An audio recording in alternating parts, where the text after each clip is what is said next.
Qué gozo y qué privilegio en este día de poder traer la exposición de la Escritura, la palabra de Dios. Es mi deseo, mi propósito que usted sea edificado en este día, que usted sea energizado por medio de la palabra de Dios y que usted también sea confrontado a la realidad de Dios.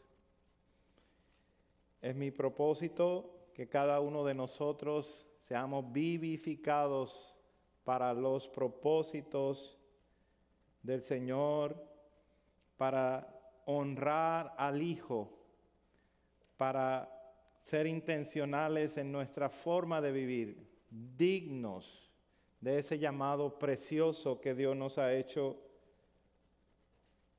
para honrar a su Hijo.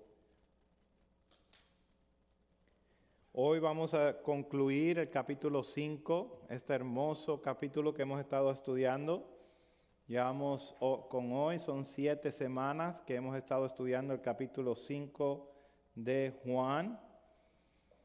Y la verdad, para mí en lo personal ha sido fascinante ver cómo el Señor ha estado trayendo un milagro para la vida de una persona que estaba viviendo miserablemente y lo levanta incondicionalmente de su condición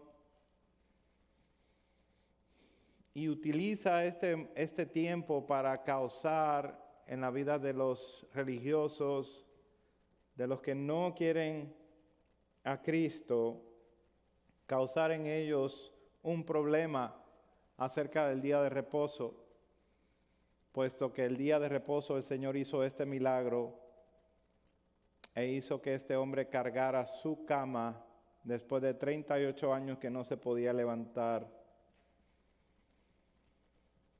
Es en este capítulo que el Señor explica con detalles muy fuertes acerca de su identidad, de quién es Él, de cómo se relaciona Él con el Padre, que tiene la misma autoridad, puesto comparte la misma naturaleza con el Padre, que el Padre le ha cedido a Él el juicio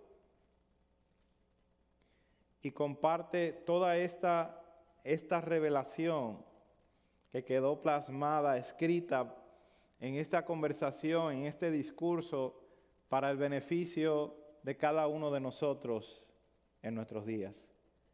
Gloria a Dios por las Escrituras. Gloria a Dios por la revelación que nos ha dado Dios. Cuando Jesucristo termina de dar su explicación de quién es Él, de por qué en el día de reposo Él continúa trabajando igual que su Padre, Dios, Él entonces trae unos testigos, unos testimonios para dar evidencia a la realidad del que estaba enfrente de ellos, es el Hijo de Dios, y en compasión por sus vidas sentenciadas a muertes, para que vengan al arrepentimiento y conozcan al único Salvador, Jesucristo. Hoy vamos a continuar con la segunda parte de este mensaje, Testigos de Cristo, y culmina este precioso capítulo y vamos a ver 3 razones de por qué la gente no quiere recibir a Jesús. ¿Por qué la gente no quiere recibir a Cristo? 3 razones según este texto. Y voy a leer el texto, se encuentra en Juan capítulo 5, versículos del 41 al 47. Les pido por favor que mantengan sus Biblias abiertas para que estemos fijando nuestra vista en lo que la palabra del Señor nos enseña. Juan capítulo 5, versículos 41 en adelante dice así: gloria de los hombres no recibo, mas yo os conozco, que no tenéis amor de Dios en vosotros. Yo he venido en nombre de mi Padre, y no me recibís. Si otro viniere en su propio nombre, a ese recibiréis. ¿Cómo podéis vosotros creer, pues recibís gloria los unos de los otros, y no buscáis la gloria que viene del Dios único? ¿No pensáis que yo voy a acusarlos delante del Padre? ¿Hay quien os acusa? Moisés, ¿en quién tenéis vuestra esperanza? Porque si creyeseis a Moisés, me crearéis a mí, porque de mí escribió él. Pero si no creéis en sus escritos, ¿cómo creeréis a mis palabras? Dios, en esta hora te rogamos que tu luz sobreabunde en cada uno de los corazones aquí presentes. Creemos que tu Espíritu vitaliza, energiza, da nueva vida. En el nombre de Jesús oramos. Amén. Primer punto, la razón por la que no reciben a Jesús como el enviado del Padre. Lo vemos ahí en estos versículos 41 y 42. Es porque no aman a Dios. Gloria de los hombres no recibo, dice el Señor, mas yo os conozco, que no tenéis amor de Dios en vosotros.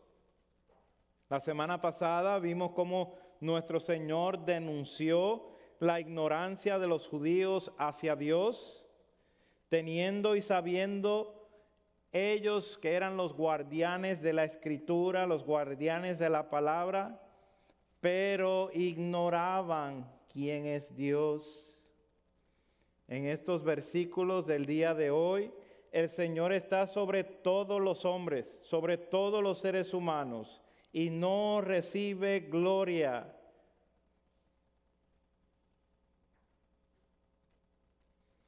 No recibe gloria de los hombres porque no aman a Dios. Y los confronta porque no tienen amor de Dios en ellos. Muchos no aman a Dios porque no le conocen.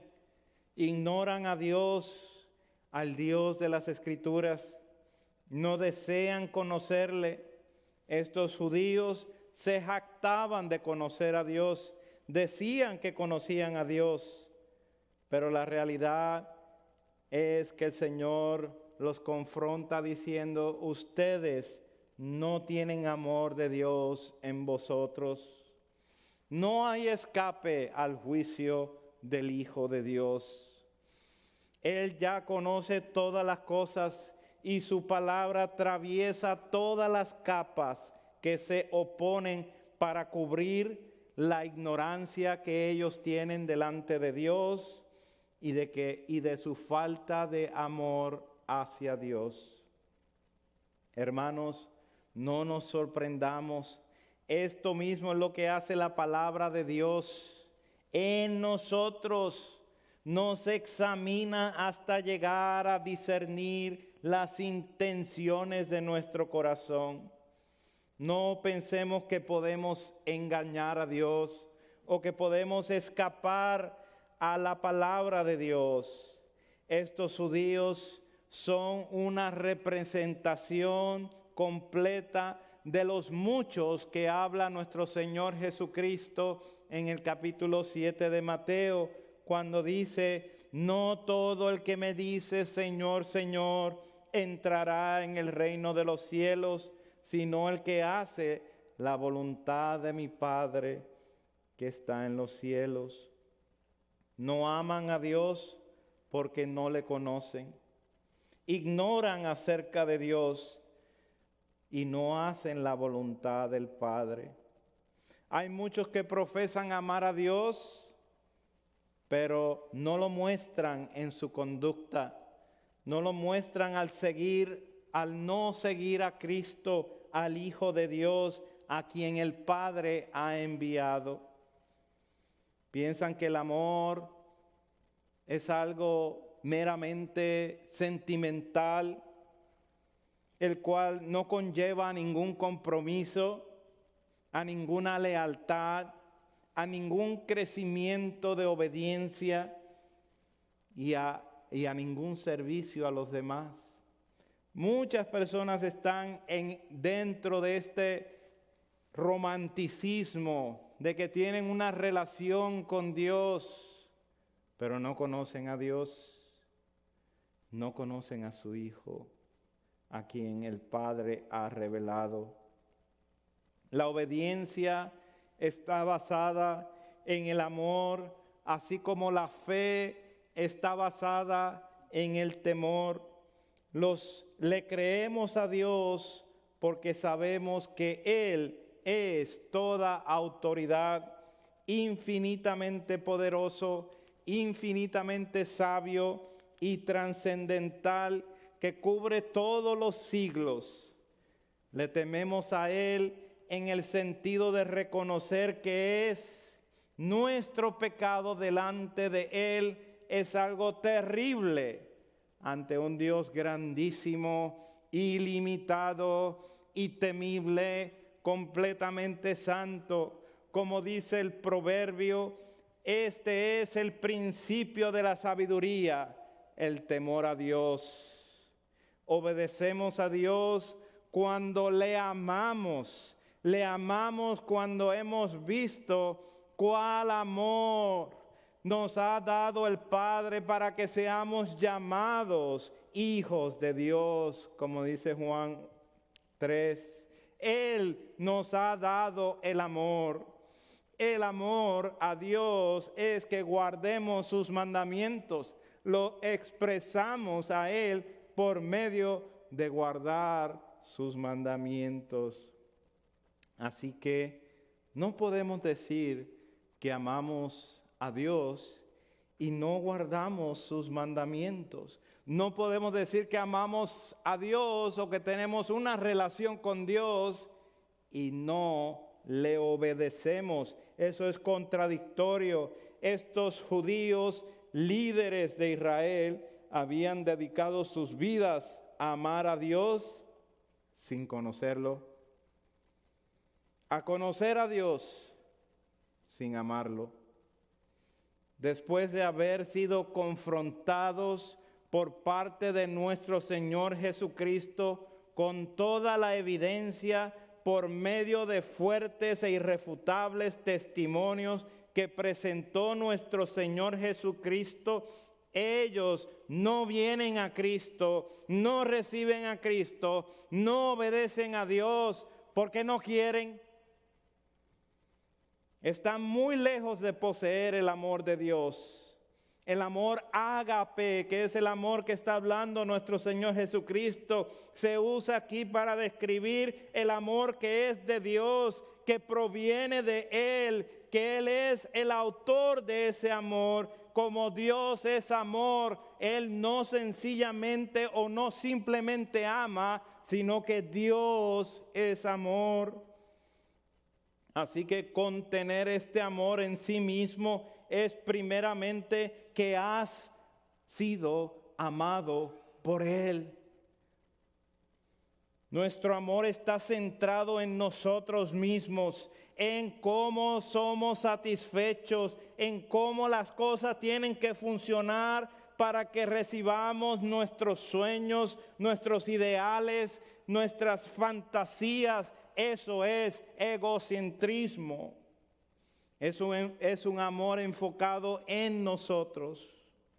El tipo de amor que habla Jesús viene de afuera, no viene de nosotros, viene de Dios, viene de lo alto y consiste en esto, no en que nosotros hayamos amado a Dios, sino en que Él nos amó a nosotros y envió a su Hijo en propiciación por nuestros pecados. Él tomó la acción de amarnos y lo expresó grandemente cuando envía a su Hijo, demostrando las riquezas de su misericordia, aun cuando nosotros estábamos muertos en nuestros delitos y pecados. Dios nos dio vida juntamente con Cristo.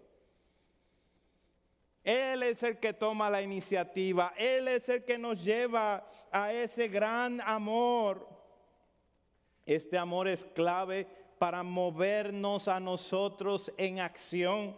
Dios lo revela no como un sentimiento, sino una acción. Es en llevando a cabo la entrega de su propio Hijo, Jesucristo. Jesús caminando en la tierra es una demostración de qué tan grande es el amor de Dios, de qué tal manera amó Dios al mundo que ha enviado a su Hijo unigénito.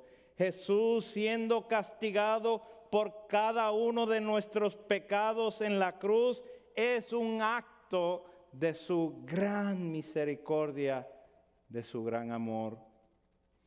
Esa acción en nosotros, esta acción se expresa en obediencia hacia Él. Nosotros respondemos con obediencia hacia Él y por eso recibimos a Cristo. Por eso le creemos a Cristo. Por eso estamos enamorados de Cristo, buscando de Cristo. Nuestro Señor amplía este concepto para restaurar la vida de Pedro cuando Pedro acababa de negar a nuestro Señor 3 veces. Y le pregunta a Pedro, Pedro, ¿me amas? Y la respuesta del Señor es, si me amas, demuéstralo, cuidando de mis ovejas. Encárgate de ellos. Eso es algo bien fuerte para cada uno de nosotros. Apacienta mis ovejas. Si me amas, demuéstralo por medio del cuidado de mis ovejas. Sigue mis mandamientos, Pedro, hermano, hermana, sigue los mandamientos de Jesús. Si le amas verdaderamente, síguelo. Estos judíos erraron en no obedecer a los testimonios ofrecidos de parte de Cristo, de parte del Padre, y no creyeron y no vinieron a Él y no le recibieron a Jesús porque no aman a Dios. Dicen que sí, pero con sus hechos lo niegan. Cuando nuestro amor no está orientado hacia Dios, nuestro amor se orienta a nosotros mismos. Pasamos a ser el centro de atención. Pasamos a creer que todo este evangelio y toda esta palabra se trata de nosotros. Pasamos a tomar un lugar que solamente le corresponde a Dios. Y es lo que vamos a ver en nuestro segundo punto. No reciben a Jesús como el enviado del Padre porque se aman a sí mismos, aman la vanidad, buscan entre ellos el elogio. Veámoslos en los versículos 43 y 44. Yo he venido en nombre de mi Padre y no me recibís. Si otro viniera en su propio nombre, a éste recibiréis. ¿Cómo podéis vosotros creer, pues recibís gloria los unos de los otros y no buscáis la gloria que viene del Dios único? El Hijo, quien ha sido enviado en el nombre del Padre, no le reciben, no aceptan su testimonio. Que Jesús mismo es el prometido de Dios, testificado por los profetas, por el propio Juan el Bautista, a quien ellos consideraron como profeta en la tierra de Judá, por los milagros y señales que ellos mismos vieron pasar delante de sus ojos, y por las escrituras que ellos mismos escudriñaban día y noche. Notemos que recibir aquí es sinónimo de creer, de obedecer, de honrar al Hijo. Muchas veces me ha tocado identificarme como el hijo de mi papá, el hijo de Benito, y he recibido cariño, he recibido respeto, he recibido hospitalidad, simplemente porque soy uno de los hijos de mi papá, por alguien conocido por mi papá, y que ven en mí el parecido de mi papá. Pues aquí está el Hijo de Dios, quien no es recibido porque no aman a Dios, no aman al Padre quien lo envió, no pueden ver la semejanza de Dios el Padre en el Hijo, por eso no le reciben. Prefieren a los muchos falsos cristos que no tienen credenciales, que vienen completamente en su propio nombre, y aún así la gente le entrega a todos a ellos y los guían al error. Todos los demás vienen por su propia cuenta, se presentan sin evidencias, con mentiras y falsedad, y aún así los siguen y aún así los aceptan. ¿Cómo no aman a Dios y no creen los testimonios acerca de Jesús? Entonces su inclinación es aceptar a cualquier charlatán que complazca sus expectativas, a cualquier charlatán que venga a inspirar en ellos esos deseos, tan solo que tenga la apariencia de un Mesías, tan solo que venga y prometa cumplir sus deseos, sus propios deseos, entonces a ese van a querer. A Dios no aman. Con todos los testimonios y evidencias irrefutables de la verdad, ellos prefieren seguir la mentira. ¿Por qué? Versículo 44, porque no pueden creer, pues reciben la gloria los unos de los otros. Ellos reciben la gloria los unos de los otros, por eso no pueden creer porque sus pensamientos no son como los pensamientos de Dios, no están alineados a hacer la voluntad de Dios, sino que buscan las alabanzas de los demás, de los hombres. Ellos están más interesados en conseguir lo que realmente quieren: significado, importancia, logros, seguridad, porque buscan la gloria los unos de los otros. Qué terrible cuando hemos cambiado la gloria de Dios por gloria de imagen, por semejanza de imagen de hombre. Esta es la triste condición del ser humano, cegados por el pecado, buscando la alabanza los unos de los otros. Fuimos diseñados para buscar la gloria de Dios. Lamentablemente nuestra orientación no es agradar a Dios, sino agradar a los demás. Esto es buscar gloria para sí mismo, agradándose a sí mismo. Este es el gran hueco de insatisfacción de la vida para muchos, porque no se logran sus sueños, porque no se logran sus ideas, sus caprichos. porque no han reconocido que el propósito de sus vidas está orientado para glorificar a Dios y vivir en deleite eternamente con Él. Esto es alterar el diseño de Dios. Dios nos hizo y le debemos rendir cuentas a Él. No nos hicimos a nosotros mismos. Empecemos ahí. No somos los creadores de nosotros. Tenemos un juez, un Dios creador que hizo los cielos y la tierra. Empecemos ahí. Hay que reconocer quién es Dios. Examinemos nuestros motivos de por qué hacemos lo que hacemos. ¿Buscamos la gloria de que viene de Dios o buscamos los complementos y los aplausos de los demás? La cristiandad se define de esta manera.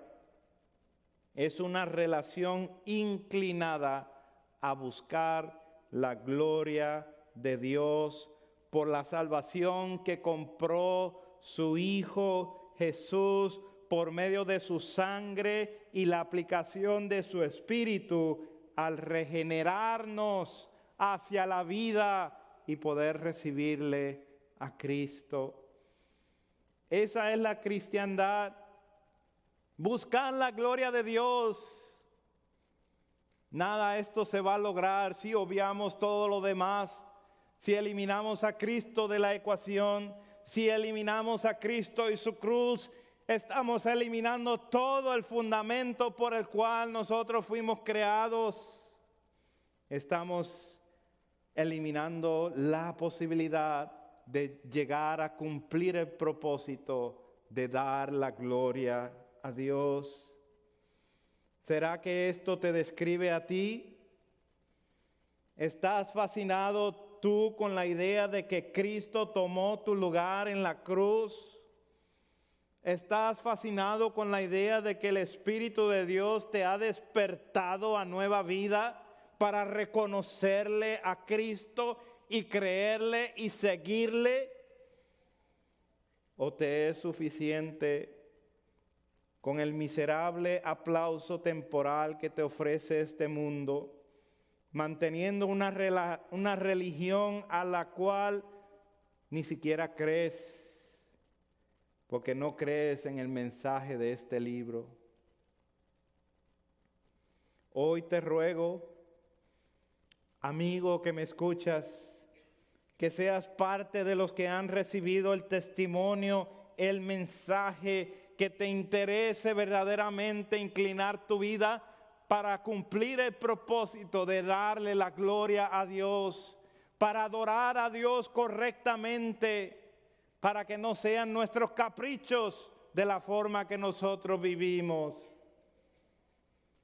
Y ese es nuestro tercer punto. ¿Por qué nos reciben a Jesús como el enviado del Padre? Porque no creen en el mensaje de este libro. No han creído el testimonio de Dios. Es lo que dice Isaías. No han creído. Versículos 45 al 47. No penséis que yo voy a acusaros delante del Padre. Hay quien os acusa, Moisés. ¿En quién tenéis vuestra esperanza? Porque si creyeseis a Moisés, me creeráis a mí, porque de mí escribió él. Pero si no creéis a sus escritos, ¿cómo creeréis a mis palabras? He aquí el último testimonio que trae nuestro Señor Jesucristo, en compasión, en misericordia para la vida de estos hombres que no han recibido a Cristo. Jesús no vino a este mundo como acusador, sino como abogado, como mediador entre Dios y los hombres. Como dice Juan capítulo 3, versículo 17, porque no envió Dios a su Hijo al mundo para condenar al mundo, sino para que el mundo sea salvo por él. Ya está el que los acusa, dice el Señor. Es el mismo en quien tienen la esperanza puesta, el mismo que estudian de día y de noche y buscan vivir haciendo su ley. El mismo los acusa. Qué golpe tan severo al orgullo de estos hombres que tienen como héroe al propio Moisés. Las enseñanzas donde ellos tienen puesta la esperanza no están siendo seguidas. Por tanto, Moisés los va a acusar. Aquí el último testigo presentado por Cristo en compasión para la salvación de estos hombres es Moisés, como evidencia, el dador de la ley. Moisés es el que apunta a Cristo en su quinto libro que escribe en el Pentateuco, Deuteronomio capítulo 18, versículo 15, dice: profeta de en medio de ti, de tus hermanos, como yo, te levantaré, Jehová tu Dios, a él oiréis. Eso es profecía cumplida en la persona de Cristo Jesús, el profeta. Es un título mayor y se refiere al Mesías, al que había que venir, al que iba a devenir. Los judíos habían mandado, cuando escucharon a Juan el Bautista, a preguntarle: ¿eres tú el profeta? No piensen que estaba preguntando: ¿eres tú un profeta? No, el profeta, refiriéndose a esa cita, a esa profecía de que profeta en medio de ti, Dios va a levantar a uno y a este deben de escuchar. La prueba hay que hacerla.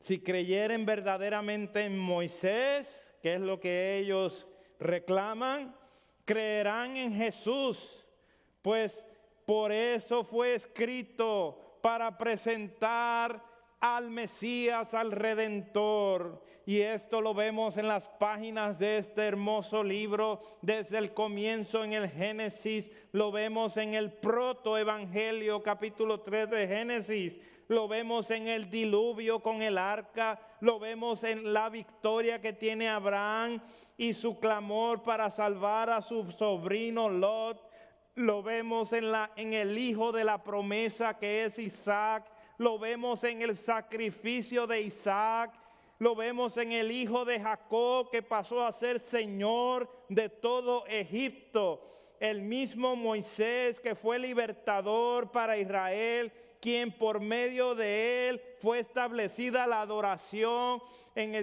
con el sistema de sacrificio.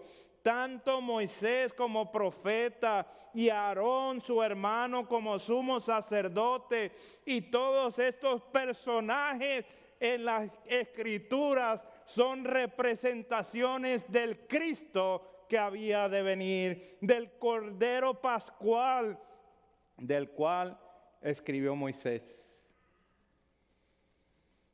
Todo hace sentido, hermano, cuando podemos ver la Escritura con la claridad que nos da el Señor en el Nuevo Testamento. Todo hace sentido cuando podemos ver lo que el Señor está hablando a estos judíos.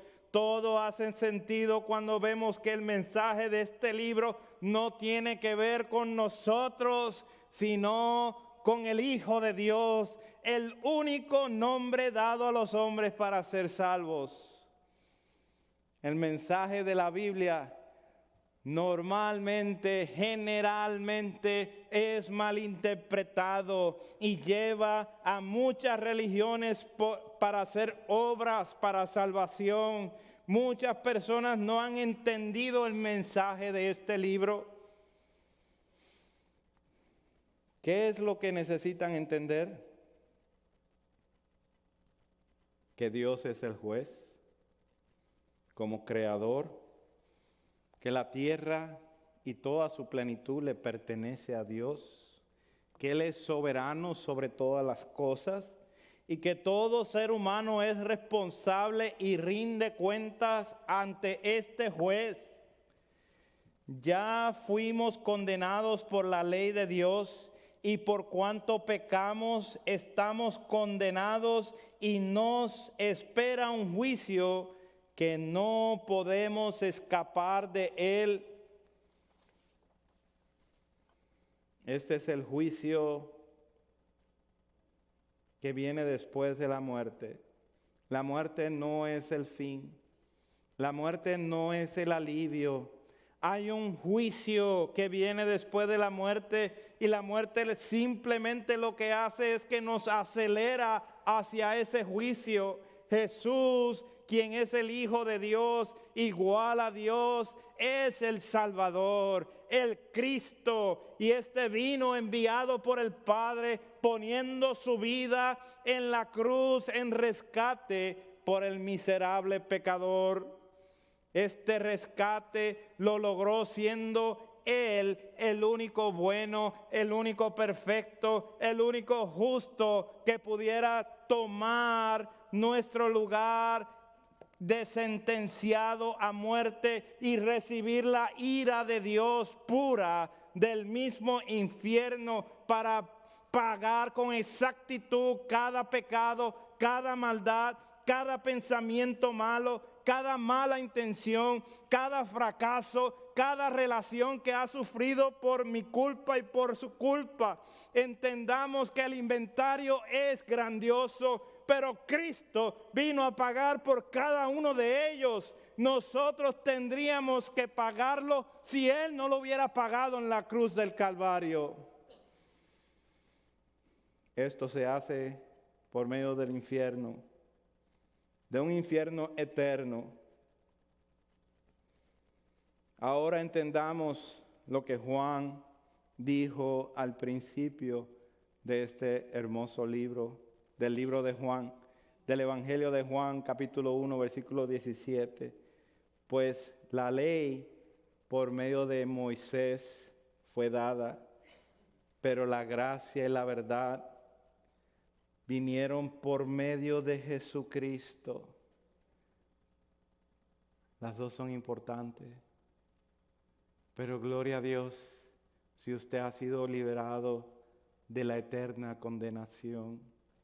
Gloria a Dios si usted ha sido libre completamente, si su deuda ha sido pagada por completo por este gran testimonio de Cristo en la cruz del Calvario.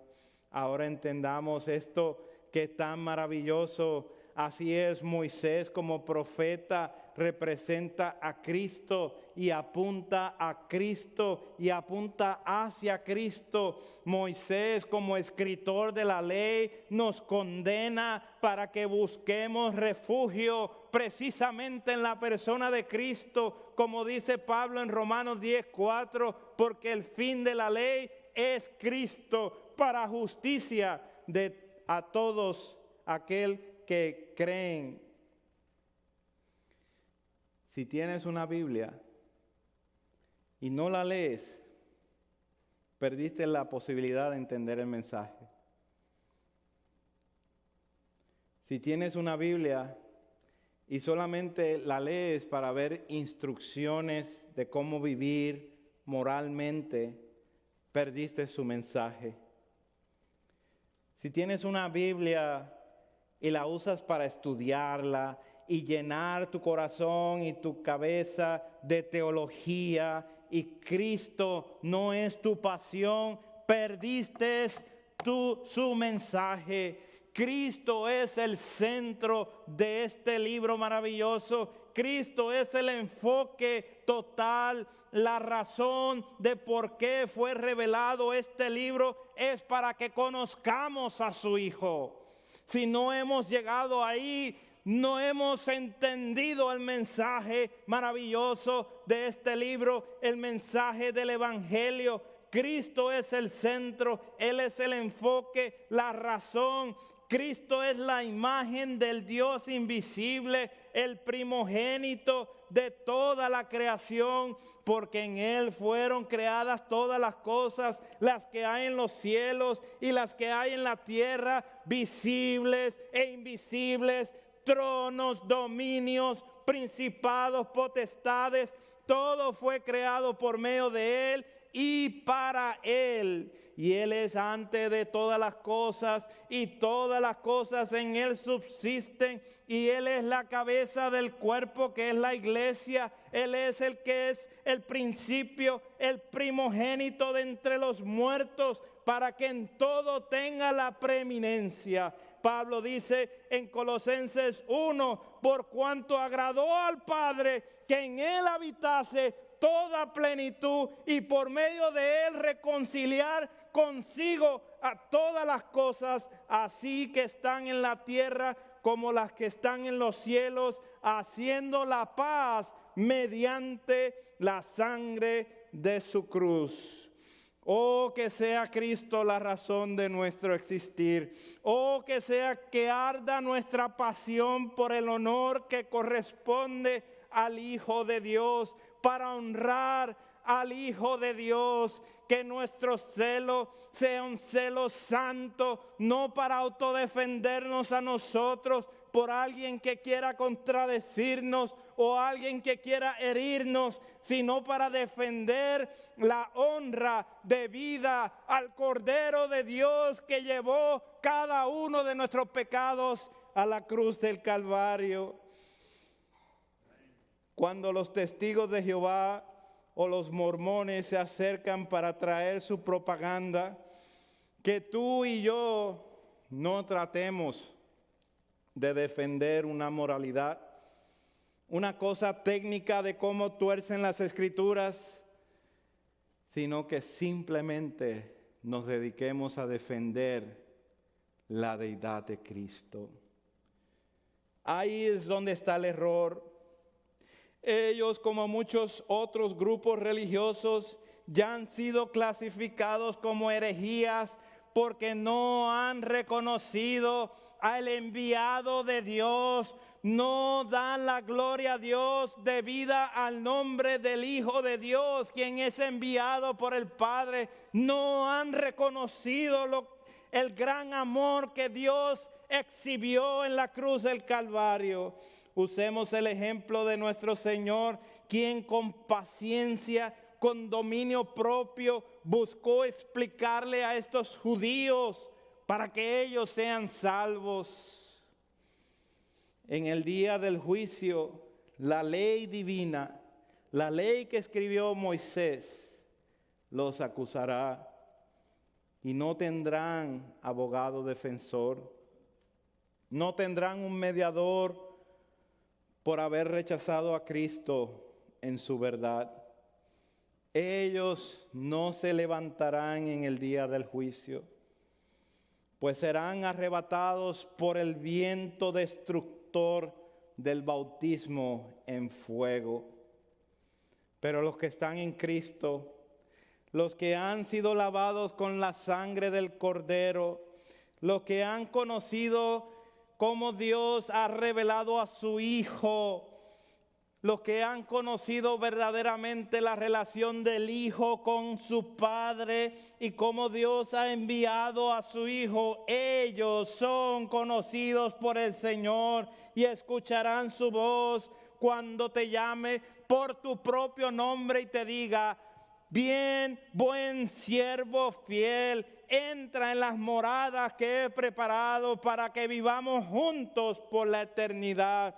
Hoy estarás conmigo en el paraíso.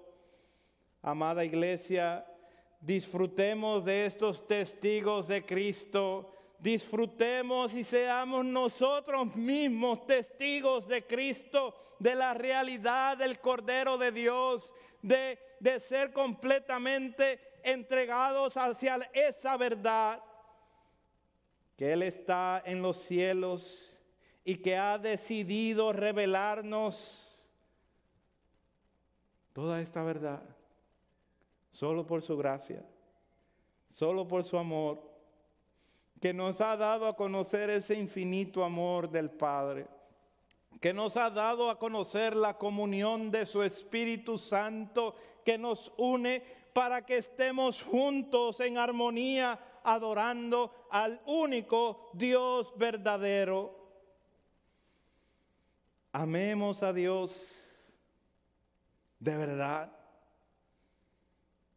por medio de nuestra obediencia a Él, por medio de nuestra lealtad a Él. Recibamos a Cristo, vivamos para Él, escuchemos la ley y refugiémonos en Cristo. Recordemos que nosotros también éramos como hijos de ira, como todos los demás. La ley nos condenaba igual que los demás, pero Cristo nos vivificó. Y estas dos verdades son cruciales para el Evangelio, son cruciales para tu vida verdadera en Cristo, son cruciales para la salvación. Un error por ceguera espiritual. Vemos en este capítulo 5, los judíos no pudieron estar contentos cuando vieron a este hombre miserable puesto de pies, caminando con su propia cama. No pudieron glorificar al Hijo de Dios. Hoy cada uno de nosotros glorifiquemos a Dios, porque antes no podíamos hacerlo, pero ahora que estamos en Cristo somos nuevas criaturas, creados para su propósito, para vivir para su gloria y glorificarle. Este error de parte de los judíos, de parte de los líderes de Israel, acusaron a nuestro Señor de haber quebrantado el día de reposo. Pero irónicamente fueron los judíos los que quebrantaron la ley cuando acusaron de pecado, cuando fueron acusados de pecado, de ignorancia, de rebeldía, de no querer recibir el regalo divino de Cristo, de no recibir a Cristo, de no creer en el único rescate que ha dado Dios a los hombres para ser salvos, de no recibir a su propio Hijo. De ahí depende toda nuestra eternidad. ¿Qué hacemos con el Hijo? ¿Le honramos? Que sea Cristo nuestro Redentor, nuestro gran gozo, nuestro gran tesoro, y que nuestras almas estén completamente satisfechas en Él. No necesitamos más nada. Gracias, Dios, por esta oportunidad. Glorifícate en cada uno de nuestros corazones. Sea Cristo exaltado hasta lo sumo en cómo vivimos, en cómo hacemos nuestra vida, en cómo dialogamos con paciencia y ternura y compasión este mensaje de tanta esperanza, de esperanza viva.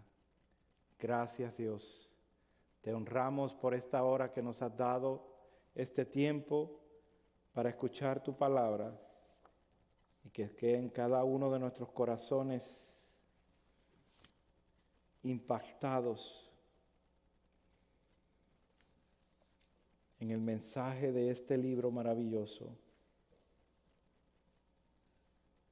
en que tú lo has hecho todo por nosotros. En Cristo Jesús oramos.